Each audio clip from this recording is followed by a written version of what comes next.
I was I was cautioned that these will pop if we get too close. Yeah. So hey, welcome to summer in San Francisco. Well, thanks for inviting me. My pleasure to be here, y'all. We're really glad to have you. You've been living in LA for a couple of years, but I know I and probably everybody else here thinks of you as a New York City guy. So tell me how you're sort of adjusting to life in Los Angeles. Well, I'm definitely a New Yorker to the grain, but sometimes I think you always got to change your polarity in life, you know what I mean? So I came out to California, you know, caught a nice vibe, nice creative vibe, and got me a house in LA, and so I'll be out here for at least 5 years doing the do in California, yo. You have a swimming pool? I got a pool, yo. Got a pool, yo. All right, we're going to get to the work you've been doing in LA, the composing work for film and some of the acting in a little bit, but I just want to kind of start a little bit further back. You came from a family of 11 kids, right? Yep. Single mom, Staten Island. And by the time you were 9 years old, you were already on your own riding the subway to 42nd Street to see kung fu movies. Yeah. And those apparently had a really profound impression on you and all the work you've done since then. Can you tell us about who that young Robert Diggs was and what that whole experience was about? Well, I think being one of 11 children, you know, there's not a lot of attention you're going to get on yourself, so you got to find things to occupy yourself and keep yourself busy. And I first started with comic books and things of that nature. But one of my cousins took me to 42nd Street and showed me one of these kung fu films. It just blew my mind away. And I wound up playing hooky to go see them and just really became infatuated with it. And I think that you know, you never know how your future's going to turn out. You just jump into things and just try things. But it happened to be something that seemed very negative at the time because I got caught by the truant officer. I got chased by the truant officers and even, you know, locked up into detention. But I just had this unsatiable urge to see these kung fu films and to think that years later that these same things that I lusted so much would eventually help, you know, my hobby would become my creative, you know, output and feed my family, yo, in all reality. So it was pretty weird and pretty strange because in New York in those times, it was like a lot of heroin users and glue sniffers. And you'll be in a movie theater sitting beside, you know, one guy nodding, one guy sniffing, maybe one guy trying to, you know, have sex with a girl, and here I am, 9, 10 years old, watching these films and really absorbing them. What was it about the kung fu movies that really turned you on and made you such a fan? What was it?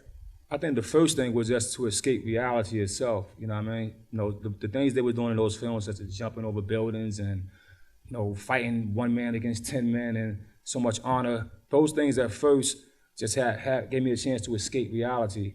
And, you know, I know it's a lot of poverty people in the world, so, you know, worse cases than me, but we basically had 2 bedrooms, you know what I mean? My mom's room and the kids' room. And you got 4 kids in the bed and 4 kids in the bed and, you know, and so much struggling for attention and certain things, you look for escapism. And so for a moment, these things were escapism. Back then, for $1.50, you could see 3 movies. So maybe I would go to Pathmark and pack up some bags and make a dime a bag and eventually pack up enough bags to make $1.50, cut school, and go to movies, you know what I mean? Which, you know, I wouldn't want my son to do that at all, trust me, you know what I mean? But for me, yo, it really paid off, shall I say. So you were already drinking, smoking pot when you were that age, 9? Yeah, I had my first joint at the age of 9. In New York, we have a Hispanic community we call Puerto Ricans, right? And we've heard of that. But a Puerto Rican girl, you know, is just so pretty and so sexy and so like kind of leads you on type thing. And, oh, that's how it worked. Yeah, it's like so hanging with them and you know, I just lost my mind. You know what I mean? Yeah. Well, So when you first started sampling and mixing records, a little bit later you were a couple years, maybe 11. Yeah. Where did the music come from? Was it your parents' record collection? Where did you get the music and what kind of stuff were you working with? When I first started DJing, I think first I started rapping first, writing lyrics and things like that because I had a cousin named the RZA, the Genius, who spent a few years older than me, so he was already into hip-hop. He'd been to the Bronx, Soundview Projects. He picked up the hip-hop trade. He brought it back to Staten Island. He showed me, and I became infatuated with it. But by the age of 11, we were selling newspapers and hustling and making our own money. I recall making my first $60 and buying what is known as a Technique straight arm turntable. ODB bought one, I bought one, and we stole a mixer. ODB's your cousin. My cousin. Your cousin ODB, Old Dirty Bastard. Yes. Okay. Yes. But the records will come from anywhere, whether it's from your mom's collection, the neighbor's collection.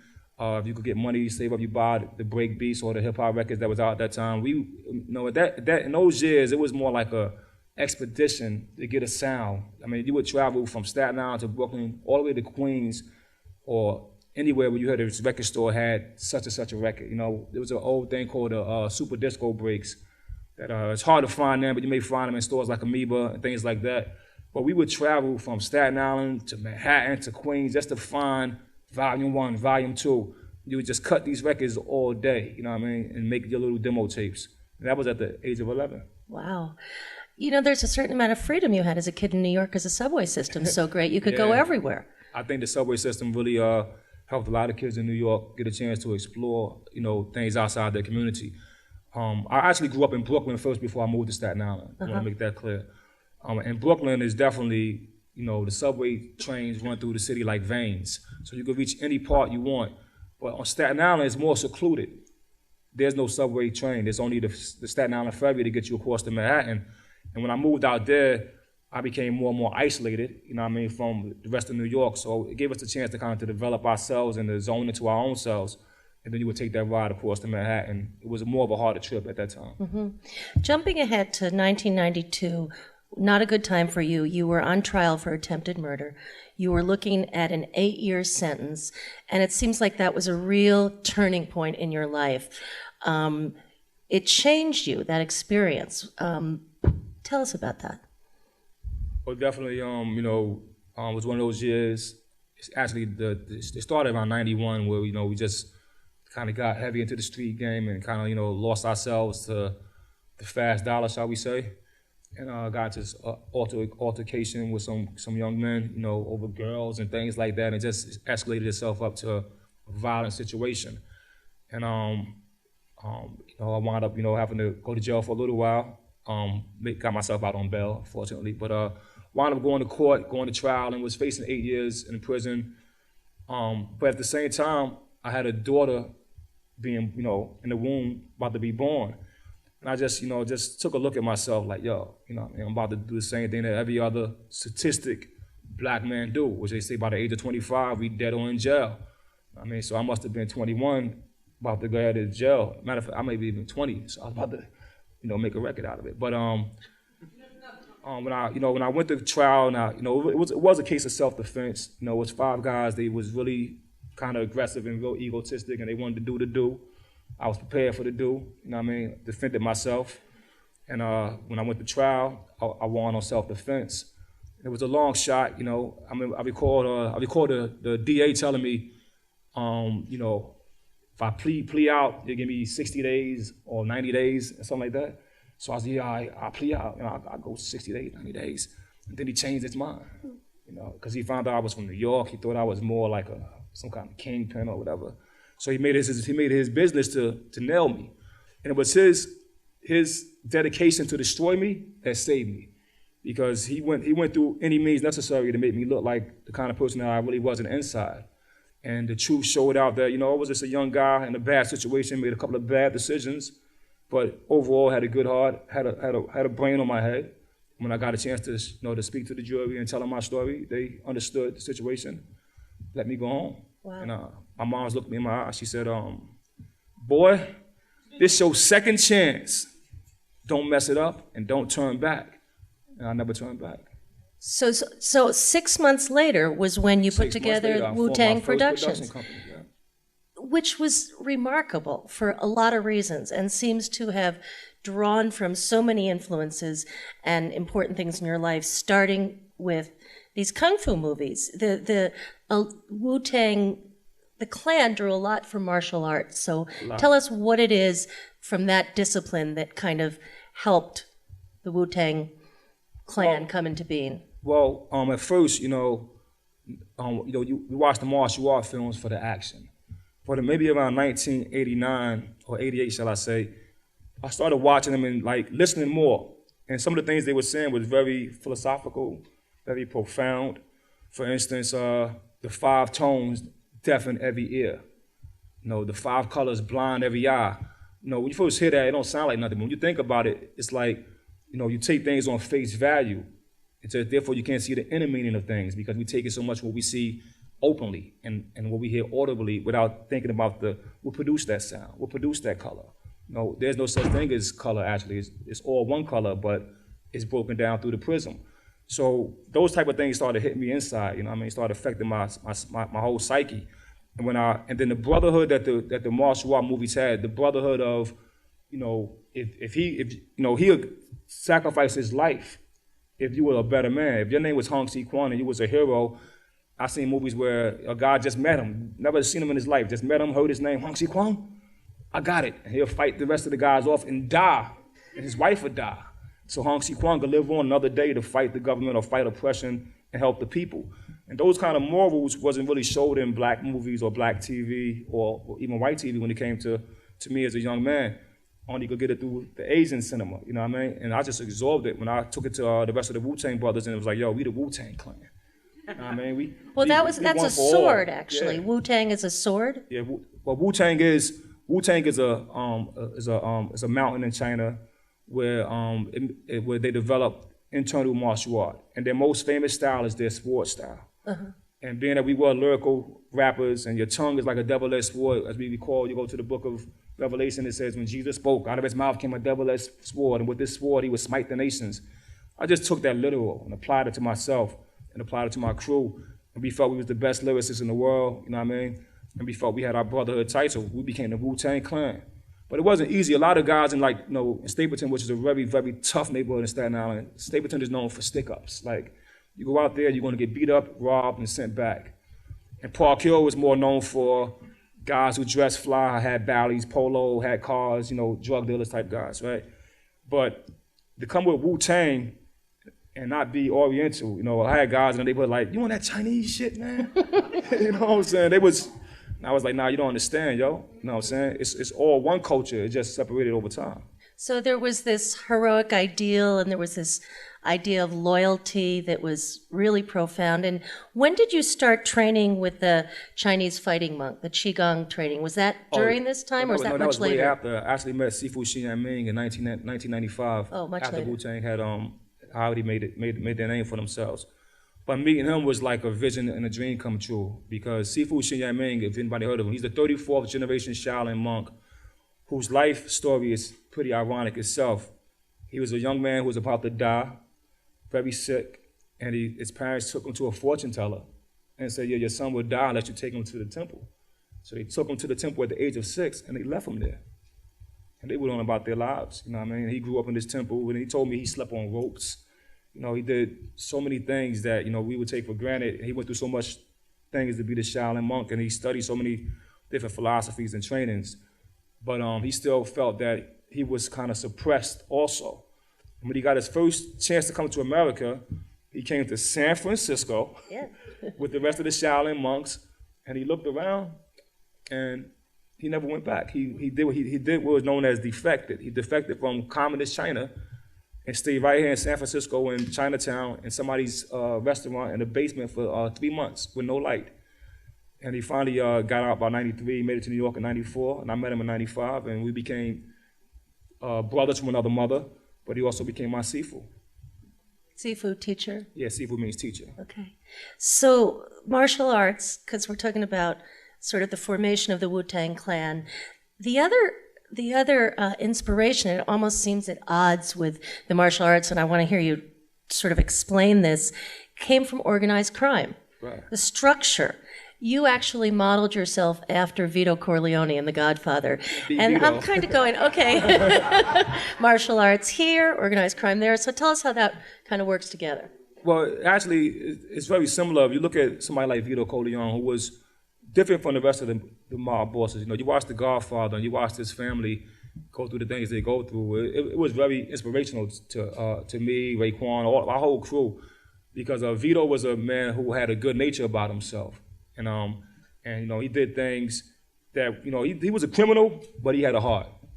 And sometimes you got to do whatever you got to do to make $1 and things like that. But if you keep your morale straight You know, so you can become a great man even in crime. And so you know, we were street kids and we were into crime, criminal activities and doing a lot of wild things. So to put ourselves after Vito Corleone, you know what I mean, was an honor for us and a great thing to do. So we incorporated the Mafia philosophy, which is also brotherhood, loyalty, trust. I mean, if you talk, you know, you get whacked. You know what I mean? You can't mess with nobody else's wife.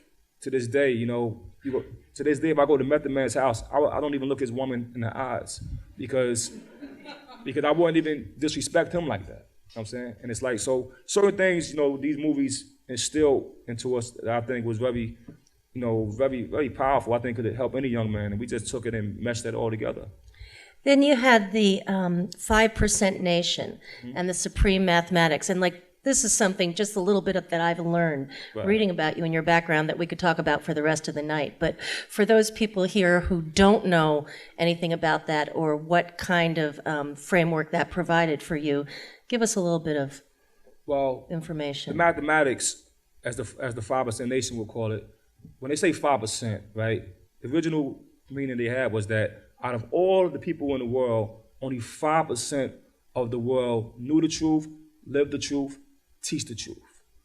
There's another 10% of the world who also knows the truth, but use the truth against others and trick knowledge and ways like that to manipulate the other 85% who are just sheep to be led this way or led that way. They say at any given moment, we could take 100 people and it'll be 5 out of that 100 that's going to really be pure people. Maybe the other 10 are wise, but they're using their wisdom to make hustles off it. That was the original meaning of it. What it did for me, it's called getting knowledge of yourself. And getting knowledge of yourself is the key to life. If a man don't know himself, he can't know nobody else. If a man don't respect himself, he can't respect nobody else.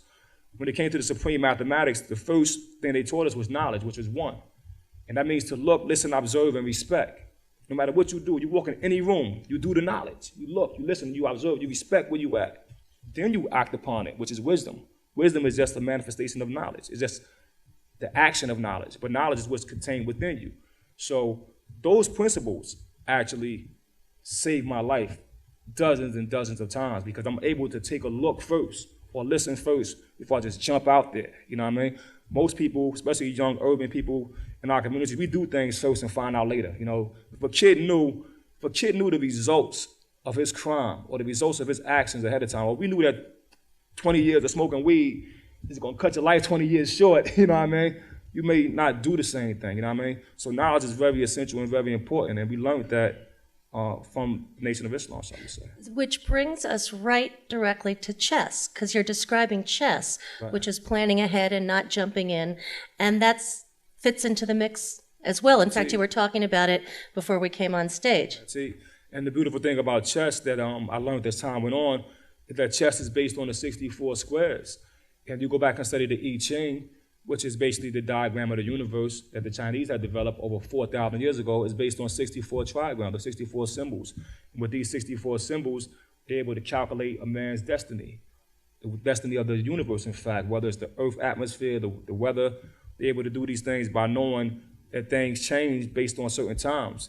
So this 64 number on the chess set became more and more important to me over the years, and I think that chess is one of those games that if anybody who plays it, they become a little more smarter than somebody who don't play it because they plot in their head, you know what I'm saying? Whether it's maliciously or whether it's beneficial for everybody else, it's still a plot ahead. So you still play regularly? Yeah, I just played yesterday and got beat by the jizzer, but I still go at it, yo. Well, we got to get back to the music because that's why everybody here knows you. You sold your first 1 million records, you say this, before you became a musician, and then started studying musical theory and learning to read music and all of that, which is pretty remarkable. So tell us about that journey and how that happened. Yeah, I mean, starting off as a New York City DJ and having a lot of break records and records that was rare and people wasn't into it no more, you know, and having this SP1200 sampler and this ASR sampler, I was able to take bits of sounds to make my own music. I think I was one of the first people to, a lot of guys were sampling music and making loops, but I was taking bump, one noise, spreading it across the whole keyboard, and then playing that one note, because I didn't know what a C note was. But I would take one sound and spread it across the keyboard and just make all these different sounds come together. and that formed the Wu-Tang sound. But as I became a platinum selling artist, and you travel around the world, you meet people, you meet musicians, and a lot of musicians will come to me like, "Yo, we're destroying music." It's like a drum machine. I mean, the drummer can't get a job.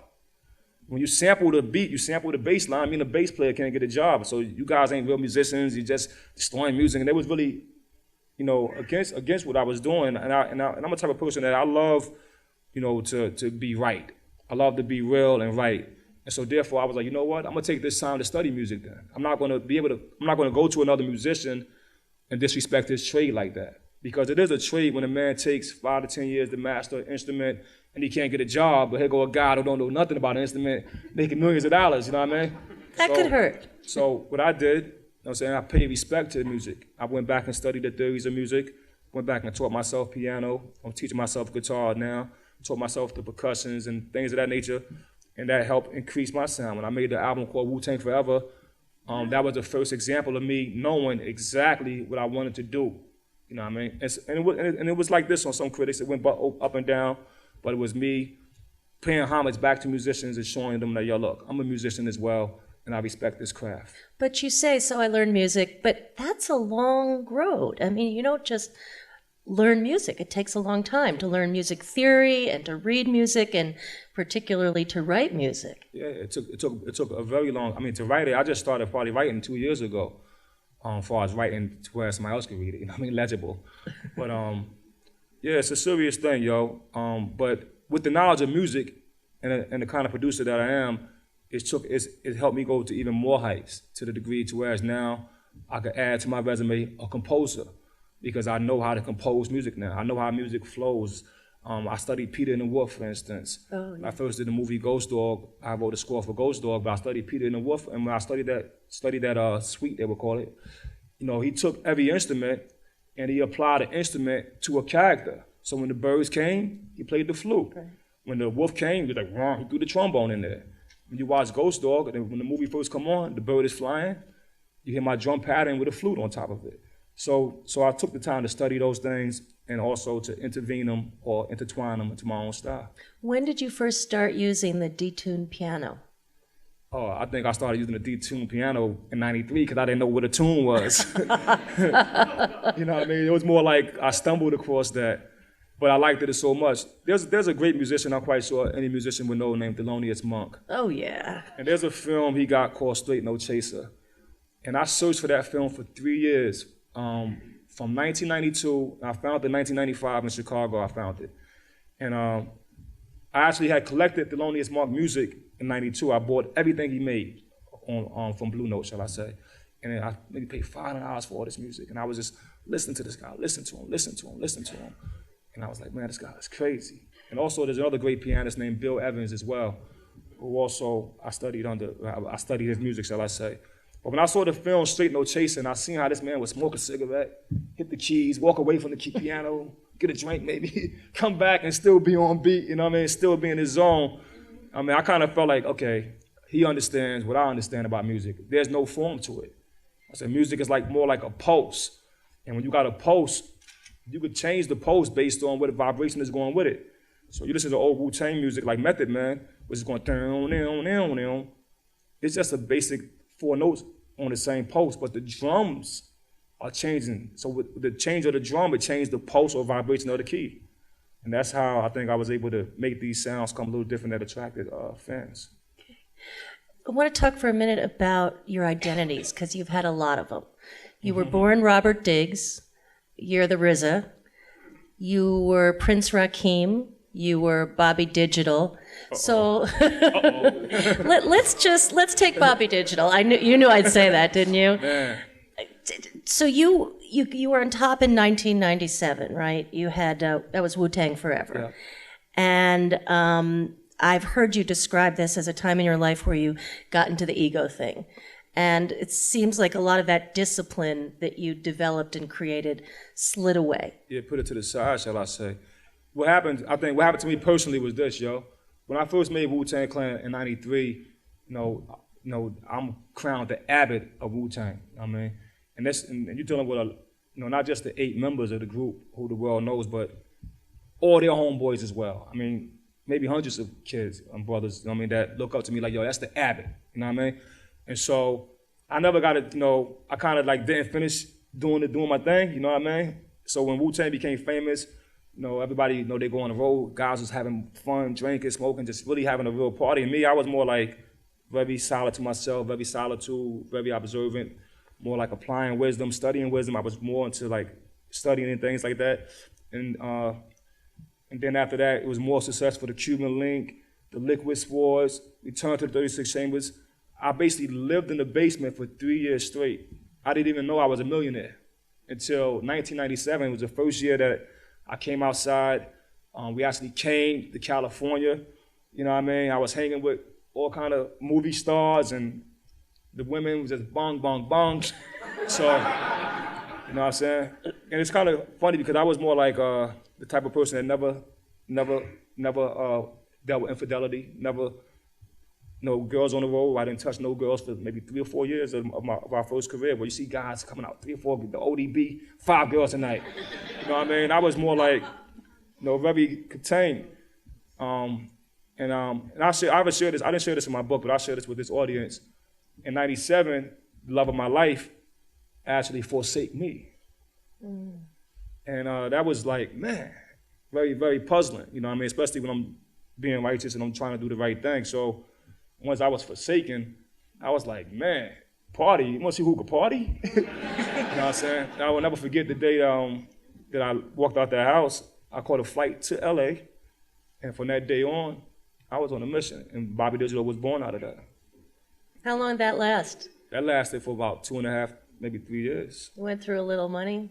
Yeah, oh man, I went through a lot of money, yo. Ain't nothing to brag about though, because you know what I mean, it's not never to brag about foolish things. I mean, when you're young, you gotta experiment, you gotta have fun, you gotta zone in.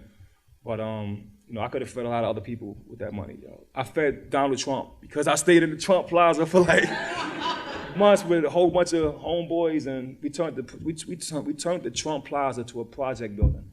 I promise you. One day, this is a true story. One day, Patti LaBelle was going in, and it's 4 of us on the stoop of the Trump Plaza with 40 ounces. So you know, we zoned out. Oh, that would make a great ad, you know? We zoned out.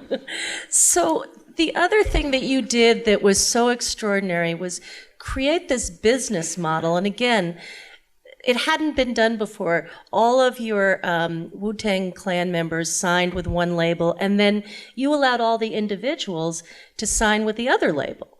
Other labels, plural, which was kind of a brilliant strategy because you were all competing against each other and selling more records, selling more music. Yeah, my idea at that time, this is before Bobby Digital, my idea was to have the industry work for me. Because I had a bad experience in the music industry back in 1989 with the Prince Rakim and the Tommy Boy thing. Because, you know, it's always whoever's hot, record companies want to kind of model you towards that person. 1990, 1991, who was the hottest artist in the world? MC Hammer, Young MC, those type of guys. And I'm from New York, and we more like, we not like that, you know what I mean? You know what I'm saying? I can't dance a leg, yo. But when I came with a whole crazy album of hardcore music, you know, I made one song for the girls, which is "Oh We Love You, Rakim," based on my own things I was going through, couldn't choose between some women I was dealing with. So I wrote the song, and Tommy Boy, we love this song. This is the song, and we're gonna put you in a tuxedo, and we're gonna put you out there like that. And I was like, you know, anything to get on, you don't care. You know, 19 years old, you're like, okay, cool, yo, let's do it. And it was a bad decision. And at the same time, the RZA, who was my teacher, was facing the same dilemma over at Cold Chillin'. Cold Chillin' got Big Daddy Kane, Cool G Rap, Biz Markie, and they know us from the streets. They're like, oh, that's the All Together Now crew, yo, y'all dope. And then RZA put out a song called Come Do Me, which was the R&B song that had nothing to do with his whole movement, his whole sound. It was just record company bureaucracy. And it basically put us back a couple of years to whereas, you know, we wasn't successful at it, because you're not gonna be successful unless you be yourself. Even if you are successful, by not being yourself, you won't enjoy your success because yourself will be knocking at your door. Mm-hmm. And so things didn't work out. So when I came back in 1992, 93, I had my own idea, I understood how the game worked. I've been around a lot of rappers just from being in the industry. I've been around people from KRS-One to Chuck D to Daddy Kane, all of them. I've seen all of them. I've seen the egos that came with it. I've seen the mentalities. I've also seen the mistakes they was making. I had a friend of mine named Prince Paul, who one of the best producers of our time, guaranteed, who was the only person who took the time to talk to me, work with me, and show me things, right? And tell me information I need to know. You know what I mean? It was his information that told me, like, you know what? I'm gonna try it this way. I'm gonna switch it up. And so when I finally did sign Wu-Tang Clan and Loud Records, I was thinking in my mind, like, yo, we're gonna give you the group, but you can have the individuals, because I explained it to him, it would be hard for him personally. These guys will come up here and tear this office up because there ain't enough money for everybody. So let us just do our thing, you do your thing, and we'll go, and it's gonna help you, it's gonna help us, and we're gonna help everybody. My plan was to get the industry to work for me, to have, Def Jam, who was in competition with Loud Records, who was in competition with Elektra Records and Geffen Records, to all work for the sound of Wu-Tang, work for hip-hop, and eventually work together, because they don't work together. For some reason, it's all like, who got the bigger balls? And one year, they all did work together. The first year that they all worked together on the campaign was in 1995. All 4 major labels combined and formed the Wu-Tang family tree and put it in all the retail stores across the country. And each label doubled their sales. And even for the first album called Enter the 36 Chamber, which was 2-3 years old, had a 40 to 60% spike in sales based on that move. And so that was my goal. I achieved it, I think. Did anybody copy that? I think nowadays it's copied in its own way, in its own way, Everything you're saying to me from the very beginning, where after you got off the murder rap and formed Wu-Tang Clan, you had this tremendous authority and this tremendous power and this tremendous ability to control other people and to organize. And it seems the one thing in your life, as I read the book and thought about the things you'd done, that you weren't able to control was what happened with ODB. And ODB being your cousin who died of was it a drug overdose? Was that what it was? Or? Basically, his body, he definitely abused his body to the point of no return. So my impression is that that's something that's really stayed with you as just a source of pain and frustration, and I wonder where you are with that now and how you've kind of worked that through. Yeah, I can speak on that. I'm gonna speak twice on that. I mean, that was the second blow. The first thing that kind of, that I guess, snapped me back down to reality and actually caused Bobby Digital to kind of disappear was my mother passed away in the year 2000. Oh. And I think anybody can identify your mother is like definitely your reflection or source of life. When your moms go, you kind of like, wait a minute, you definitely know you're going to die because that's where you came from. You know what I'm saying? A lot of us don't feel like we're going to never die, probably. We feel like, hey, you don't know that day is going to come. But when it happens to something that close to you, it really humbles you. You know what I'm saying? It snaps you out of whatever world you're in. And there's nothing I could do about it. You know what I mean? It was one of the saddest things I ever felt in my life because I actually tried to breathe back into her mouth. Mm-hmm. I mean, because my ego and my assurity of the power of myself, you know what I mean, is like, it was super high. You know what I mean? It's like, man, shit, I'm about to make the moon jump. You know what I mean? But when you realize that, that we all got our physical limitations, and the physical, definitely gotta suffer its death. The mental is eternal. It's never going to die. You know what I mean? We're talking about Jesus 2,000 years later, so the mental was forever, but the physical is going to slip out of here. And that revelation for me in the year 2000, brought me back down to earth and had me just go back into my studies and just go back to try to help people's minds as much as I can, not to take my whole path like this or not to take that path like that. And then with ODB, who basically I looked at as an invincible man as well. I mean, I knew him my whole life, and I seen him escape what you would call death 50 times or more. I mean, he was shot point blank by 357, no problem. Shot point blank by 45, no problem. 2 shots, point blank. Goes to the hospital, climbs out the window. I pick him up in the van. He gets in the van. Check it out. He gets in the van. and he has staples from here all the way up to close to his heart. Staples, not stitches, staples. I'm like, man. He's like, man, ain't nothing. And we actually just drove for days, went down to Virginia Beach and just, I just wanted to get him out of New York and just try to get him back from the things he was doing. Because he definitely was, he felt very invincible. He felt, nothing could take him out of here. And when he did finally start saying to me, like, yo, I don't got that much longer, I didn't believe him. I was like, nah, son, you good. I'm going to go before you. Nobody can kill you. You like, you something special about you. And the day that, he passed away, man, that was so crazy because it's like, I was there, and I had to leave to go do an interview for 1 hour, 1 hour. I'm doing the interview, come back to the studio, and I was like, yo, you know what I'm saying? So that was crazy. Wow. We're going to move on to a couple questions about your new career in Los Angeles, but in the meantime, anybody who has questions for RZA, there's a microphone here, a microphone here. Please just line up and we will switch back and forth and take questions. Don't be shy because you're going to go home tonight and think you wish you asked the questions. So please come on up to the microphones and we'll start right in with you here. Yeah. My name is Malik, man. Respect, Malik. I have a lot of questions, but I'll just narrow it down to two.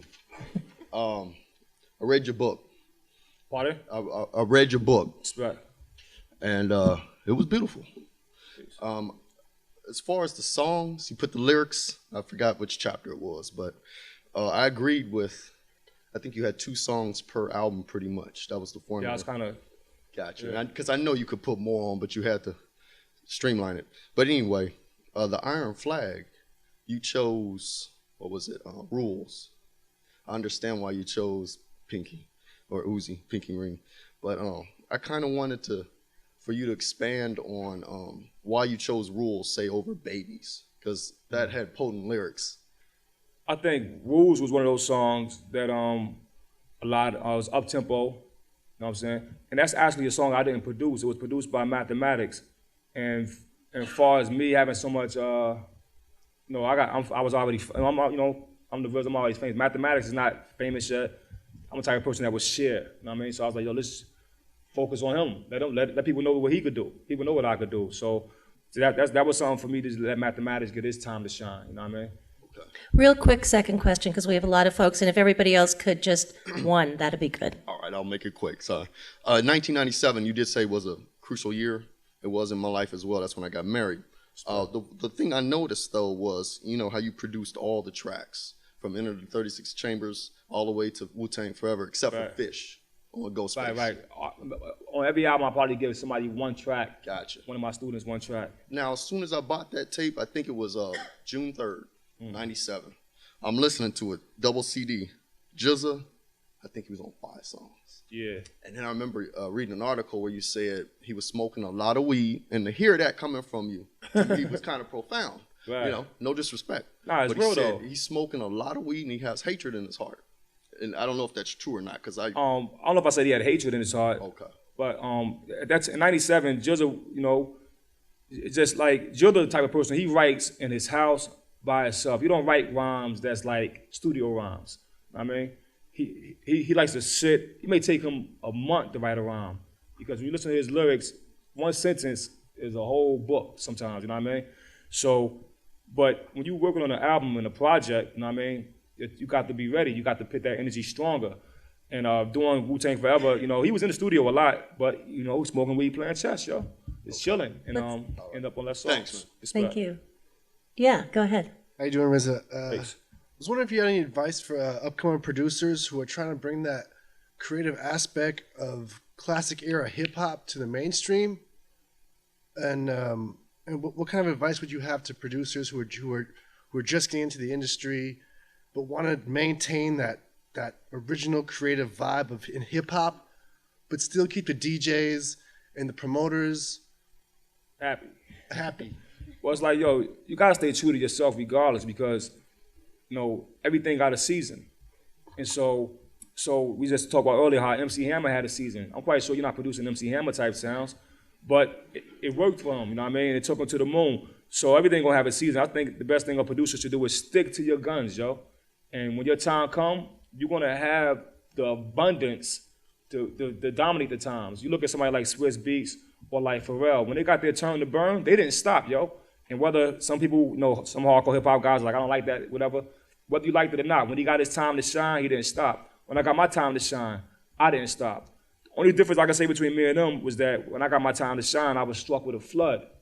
If people would have heard a lot of the music that we had before the flood, you know, maybe Wu-Tang would even stretch it out a little further, you know what I'm saying? But bottom line is stay true to yourself, yo, regardless of what's going on, son. Because only you know you know what I mean? And only you know what you're trying to achieve. Let the rest of the world catch up. Jimi Hendrix is a great example. Thank you. Next question, yeah. How you doing? I'm sorry. This is kind of on the same tangent. I haven't been around for long, and I haven't heard a lot of hip hop. But how I see it now is the music is being devoured by bitches, bling, money, weed, and I mean, only a few cats are really keeping it real with themselves. You got your Kanye West here, you got your Nas here on his good days when he's not smoking weed. So I was wondering what you were doing to contribute to bring back, you know, that old hip hop style. You know, bring back the days when people just like they battle with break dancing. I mean, cause like now it's like hip hop is just putting into the kids, into the youth, the fact that you ain't got to know your brother's name. You know what I mean? You just call him nigga. Right. And I'm just it's sick and it's tiring. You know. So what are you doing to bring back the old school? People just party, just get down, and actually know each other's names. There's a lot of young guys in my crew, you know what I mean, that we always got them in the studio working, keeping that raw sound, you know what I mean? But it's like we said, it's a cycle. So right now we're going through the cycle to whereas we could say ignorant hip hop is dominating the airwaves and dominating the record sales. But at the same time though, you know what I mean? It's just like anybody who eats unhealthy food, McDonald's. It's fast food, homie. You can eat it all day, but like the guy showed you in that movie, 30 days later, he almost died from that, you know what I'm saying? So eventually you're gonna have to get some nutrition, you know what I mean? And when it's time for you to decide to get nutrition or the world want nutrition, we got an abundance of that waiting for them. Let's take a question over there, yeah. Sorry for neglecting you. It's okay. I just want to say thank you, first and foremost, because I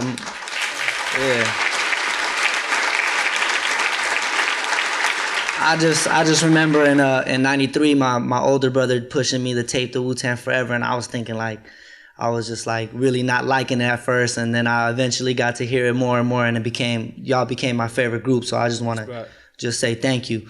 But I was at the Rock the Bells where Ghost and Ray was at just over here in San Francisco the other day, and I know you was at the LA one. Yeah. They was talking about Cuban Links too. I was wondering how much you are involved with that, or if you're doing the production or what. Yeah, me and Raekwon been in the studio for the last 30 days, putting a lot of music together for Cuban Links too.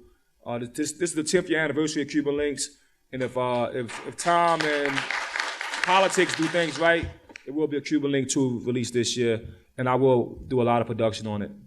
Let's take another question there, yeah. Thank you. I got to admit, before tonight, you could have walked in my living room and I would have had no idea who you were. So I appreciate this has been fascinating. And I've always wanted to ask a big star this. I assume a lot of your early work, I mean, when you're young and hungry and the things we talked about earlier, it all stems from passion and just hunger and wanting to make it to the top. And your art is coming, I mean, it's just so real. How do you maintain your credibility and your connection with your audience now? I'm assuming have a lot of money now and all that. And I mean, how do you quote unquote keep it real and maintain your credibility and your connection with your audience? Well, first of all, coming from where I come from, you never got enough money because I come from a big family of poor people. You know what I mean? So, man, my nickname is Western Union. But yo, I stay hungry, yo, because what I have in me is more like a swordsman approach to music and a swordsman approach to hip hop. And when you got a samurai approach, you want to be the best regardless. And there's a famous samurai, if I hold up, bung bung. All right, you know what I'm saying? That yo, you know, take years to go study by itself, yo. You know what I'm saying? to perfect this thing and then bring it to the world. So you may not always be on top in the spotlight, you know what I'm saying? And for me, you don't have to be in the spotlight. I stay hungry. I stay wanting to show what I have inside of me, show what I've experienced, and to share it with my fans or just with my family, you know what I'm saying? First and foremost.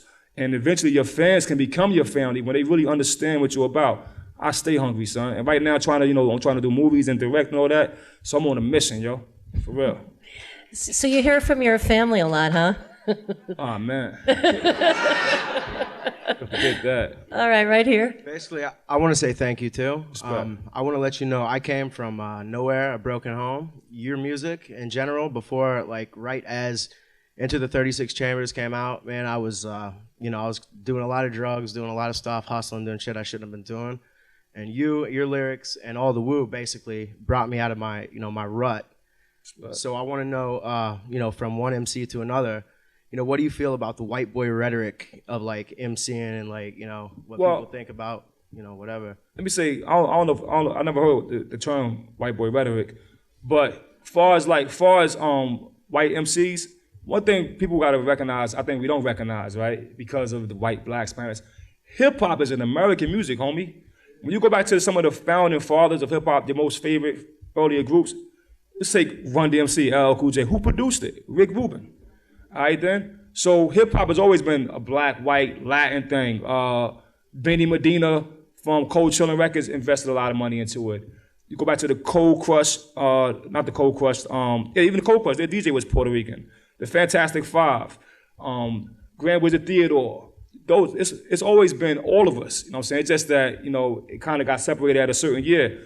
But as far as the story of the white youth in America, it got to be expressed, homie. You know what I'm saying? Then we going to find our common traits. If we don't find our common traits, we going to always be like this. It's those common denominators that make us be like, yo, Like right now, white boy, that's my nigga. Bong bong. It's the common traits that we have, you know what I mean? So I don't think nothing is wrong with no kind of MC. I mean, we recently met some MCs out of South America, Venezuela. You know what I'm saying? Die hard to the core, down to the core, whole different culture though. You know what I'm saying? Whole different world. Poverty stricken, speaking their word, yo. So it's universal. We gotta get this guy into politics. He's gonna. Oh, you want him? I don't think so. RZA for president, over here, yeah. What's happening, RZA? Salam alaikum. Respect. Yeah, first question, like, how do you like my coat?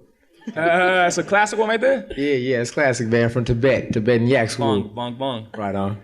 But first of all, man, coming from like a generation who's like parents who had to watch their parents walk around like the living dead on crack cocaine.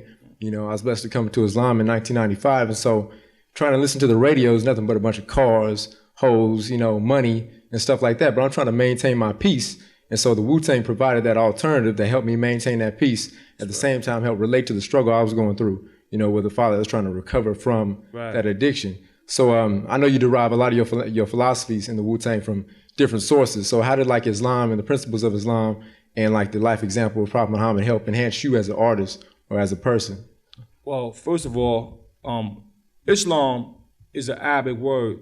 It's called al-Islam, which means the peace. You know what I'm saying? And you must have peace within yourself. Then you can share peace with others. So, and Islam also is a way of life. You know what I'm saying? I know today it's considered as a religion, and you got Muslims and Sunni and Shiites and all that, but it's a way of life. Islam is actually the way of life that planet Earth lived by. So when you look at the planets and you look at Mars and the moon, they look ageless because they always submit to the will of God, regardless. You don't see they don't go against. Only man takes himself out of that. So for me, Islam and the Prophet Muhammad, I don't know how many people in the audience know about the Prophet Muhammad, but they consider him a perfect man in Islam. And when you read about this man, I just read his life story about last year on my birthday. Actually, I read his life story. Man, what a beautiful man! Because here it is, a man who couldn't read or write, no knowledge of himself or whatever, but always showed the most humility, the most humbleness. They said that he wouldn't even spit on the ground. He'd spit in his own napkin so nobody else would see it. You know what I mean?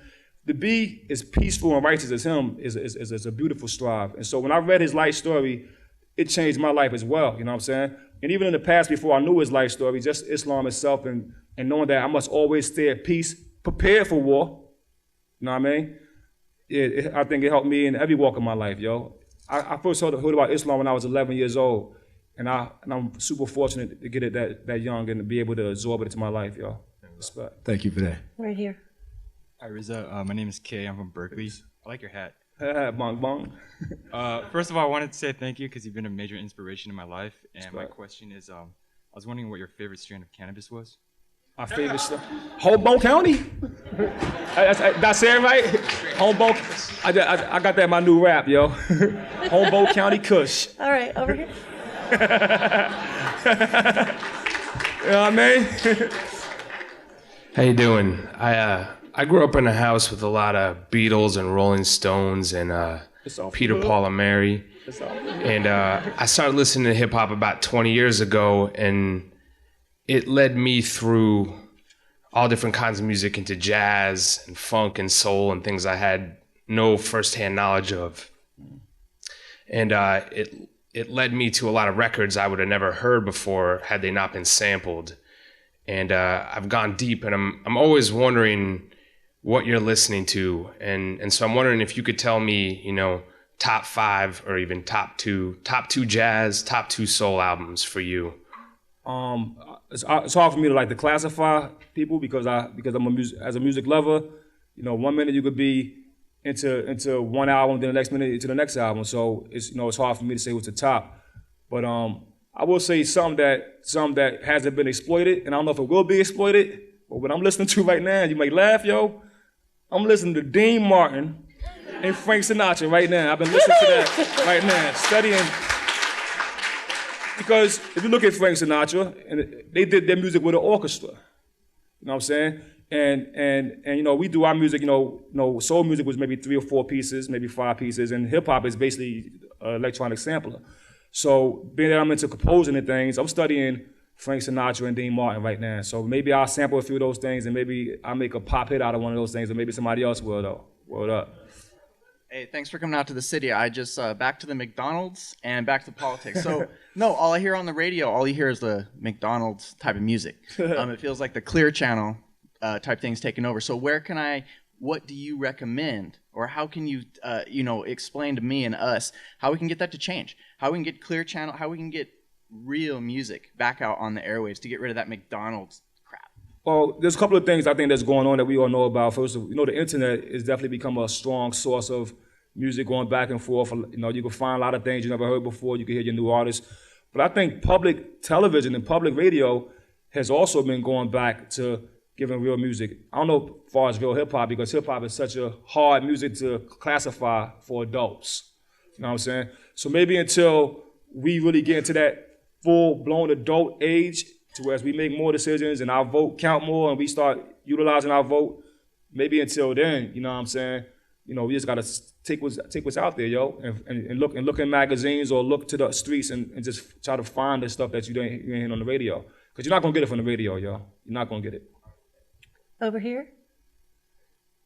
Nobody? Oh, okay. Well, you go get to the microphone. If you don't get to the microphone, we won't be able to hear you. It's right back there, okay? Oh, I'm very loud. Yeah.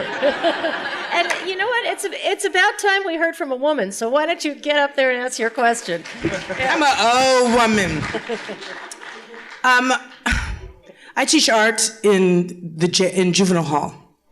And so I had to learn about some music. Because, I'm from Sugar Pie Honey Bunch and... Twist and Shout, Isley Brothers, Twist and Shout. But there were so many things I wanted to say. First thing, I want to tell you I'm really proud of you. And I feel that I can say that because I'm older than I appear. But I'm really proud of you. I did not know. I knew some of your music because I'm always on a quest because I teach music appreciation. And so... in part, I teach painting, I teach music, I teach whatever I can. How can I reach you? How can I get you to tell your story? So they want to tell a hip hop story, so I'm trying to ask them. And they say, okay, get this record, but of course it has the B word and B in the hoe and and then I have to clutch my pearls and act all offended about that. but I heard you on the radio. So I knew of your music, so I brought some of your music in. And then we talk about, what does this mean? What does this mean? What is he talking about here? So we do that. But I heard you on the radio. I heard you on NPR. And I thought, listen to that brilliant man. And I was so proud of you. I had to call all of my relatives. I'm from Chicago. I had to call them. I had to call the ones in LA and say, you have to listen to this man. And they said, you are so late. We have you are so late. But then I went to New York and I met Sifu. I went looking for you there. I didn't know you were in LA. Who knew? Wow. But anyway, I'm pleased to see you, and you're so brilliant. And I just love that. I love the way you are speaking the truth. Thank you for that. Thank you. Thank you.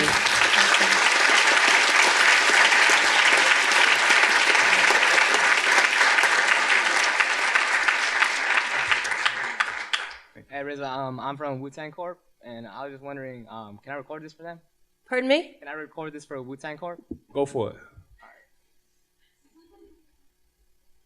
I just want to know what your ultimate goal is in life. Like, when will you be satisfied? Man, yo, you know what I'm saying? I don't think I got the answer to that question, but I think, I got personal goals, you know what I mean? That, which is my art and creativity and things like that. But my ultimate goal, I have to say that, that's God. He drives that, you know what I'm saying? So, I always felt like I didn't do what I was here to do. I felt like music and art is so much fun and so much joy that it can't be my goal, you know what I mean? But I can't really put my finger on it. But I do have one determined idea inside myself, and I'll share it with you. You know what I'm saying? I want to leave something on this world, you know what I'm saying, that could really be useful for man forever. You know what I'm saying? Same way how homie left the will. You know what I'm saying? The will is forever useful. The light bulb is forever useful. You know what I'm saying?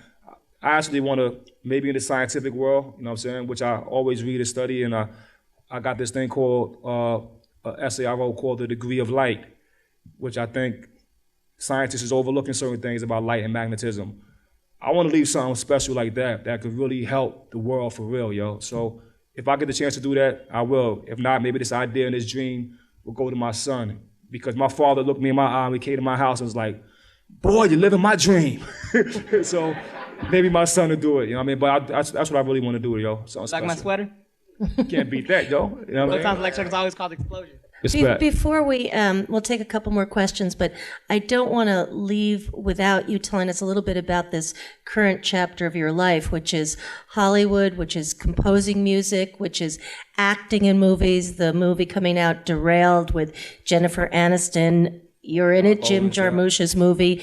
So the answer to the last question leads me to believe this might just be this phase of your life, and you might move from this through to something entirely different. But tell us a little bit about this and what you're doing and where you're going with it. Well, right now I think I'm in a real exciting part of my life personally, you know what I mean? For the personal things that I'm aiming for. And I'm aiming to, to be a successful director, successful actor, anything to do with art that I can express. I just got an unsatiable burn to do it, you know what I mean? From clothing, you see I got on Wu-wear pants, Wu-wear jackets, I can't stop, you know what I mean? So right now, I've been fortunate to meet some great people in Hollywood, some great directors, some great producers, and I'm getting some opportunities, and I'm really enjoying it, yo. You can see me in a movie called Derailed coming out. As you can see, I wrote the Wu-Tang manual. These type of things, it's all artistic things, and they burn in me with a passion, you know what I'm saying? I want to relate what the brother said earlier. He said about the Prophet Muhammad and also the Prophet Moses, both men who I admire greatly. But they didn't find the true meaning of their life until the age of 40. And so I'm patiently waiting, another 5-6 years, you know what I mean, to maybe hit that degree and maybe find that meaning. Right now, I'm really enjoying the art and the things I've learned artistically and expressing them. Okay. Hey, RZA, how you doing? My name's Jovi. What up, Joe? You work with Shaq on No Hooks. Yeah. And, are you Shaq? But are you gonna work with him again, or any other stars outside of the rap industry? I don't know if Shaq is making any more albums, but we definitely. But we became homies though. We became friends, and I know some of his family members. Some of my family members, and he's just all around super cool dude. You know what I mean? So long. RZA, what's up with The Cure? It's written, but it hasn't been spoken. You know what I mean? Actually, we was in the studio last week, and pulled the page out from The Cure to record it on Cuban Link for Raekwon's album as an interlude, just to show people where my head was at. And Raekwon was like, "Man, you trying to make it rain?" You know what I mean? But so on Raekwon's next album, I have a taste of that. You know what I'm saying? But I got that written. I don't know. As time go on, I'm thinking. I was talking to my manager about this. Maybe The Cure should be a book. You know what I mean? Maybe it's not something that I rap out. You know what I mean? Because it's very, it's kind of intricate. You know what I mean? If you don't listen close to it, it's like it's not useful. So maybe to read it may be better. I'm debating that. I haven't found the right music for it yet. You know what I mean? Haven't found it yet. I've been looking for it for over 7 years. I haven't found the right music. So maybe it's not meant for me to say it. Thanks for asking that question, though, y'all. Last year at the Rock the Bells in San Bernardino, that was the only time I ever Remember you, yo? Yeah, I was in the front. Bong, what up, yo? What up? Like, at the end of the set, you was just saying, like, who here would like to hear another Wu-Tang album? And I know since the passing of ODB, like, things may not look so likely, but is there still plans for that? Definitely plans for that. Even though ODB passed, before he passed... He still has verses and everything. Like, yeah, not just that. He was one of the biggest advocates. RZA, we gotta do a Wu-Tang album. You gotta do it, man. Fuck all... Excuse my language. Like, fuck all that shit. Drop everything and do that, God. I'm telling you. And right when I was listening, Tom came and showed me that, you gotta do things in season, you know what I mean? Or you'll miss the opportunity. But fortunately, I can tell you right now, there's 6 members in California right now that came to visit me for the month of July. They've been out there for a few weeks. We have been in the studio, and maybe that'll be the result of it. Thanks. Respect. 2 more questions, I'm sorry. And let me just say that RZA will be signing books. He does have to make a plane back to LA tonight. If he doesn't get to sign your books, he has pre-signed lots of books. Please don't rush him when he leaves the stage. We will have an escort take him back to the table right there where books being sold. And we'd love to answer every question, but let's go for 2 more. Yeah.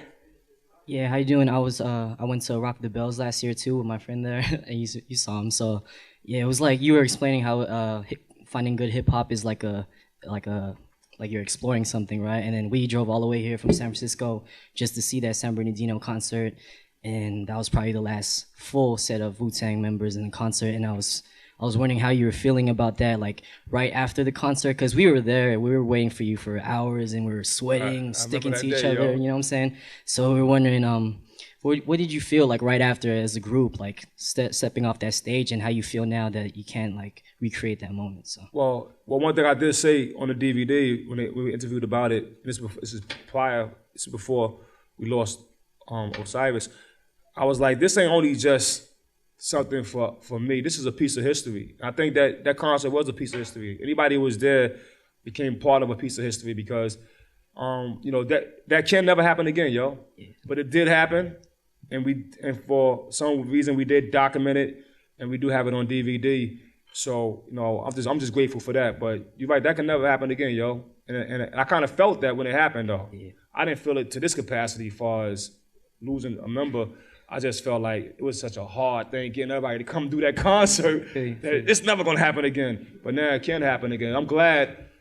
I'll just say one thing about that night. ODB was in a hotel that night and refused to come to the show because he had a couple of girls and he got tired. He drained himself out. He's like, I'm not rapping this for shit tonight.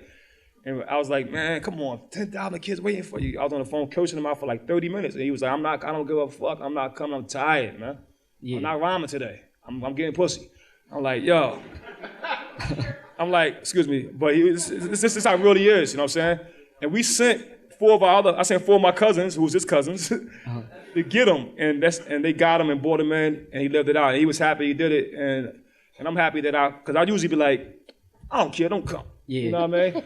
But I really put a voice on that, and we got that piece of history. So, and I'm glad you was there to witness it. Appreciate that. Thanks. Last question there. Yeah, I was just wondering, like, coming up in your childhood, you had to do what you had to do to survive. I was just wondering, like, when you were trying to make a change or go through that transition in order to get the Wu-Tang Clan started, like, how did you meet the demands of feeding yourself and surviving, but at the same time, coming up with the financial means to further your production company? Like, how were you able to cope with that? Well, like I said in the beginning, in the beginning, before I formed the production company, I just came out of a tragic situation, a very confusing situation. And that situation that I came out of was part of me dealing with the negative world. You know what I'm saying? And when I did have a little bit of substance to maintain myself for a minute, you know what I mean? And it was that little bit of substance that maintained myself, and the bail money that I got back, you know what I'm saying, held me down for basically almost a year, you know what I'm saying? And the Wu-Tang brothers and everybody in the crew, you know what I'm saying, would do anything to make this happen, you know what I'm saying? You got, there's a guy in the group named Power, who you may have seen in the movie called Black and White. He was a guy who was, he sold his car. He sold his car and bought me $28,000 and dropped it on my living room floor. I was like, yo, let's do this. And he became the president of Wu, and he wound up making $5 million on $28,000 investment. So it's not only what you could do sometimes, it's the people who's around you, you know what I'm saying? People who believe in you.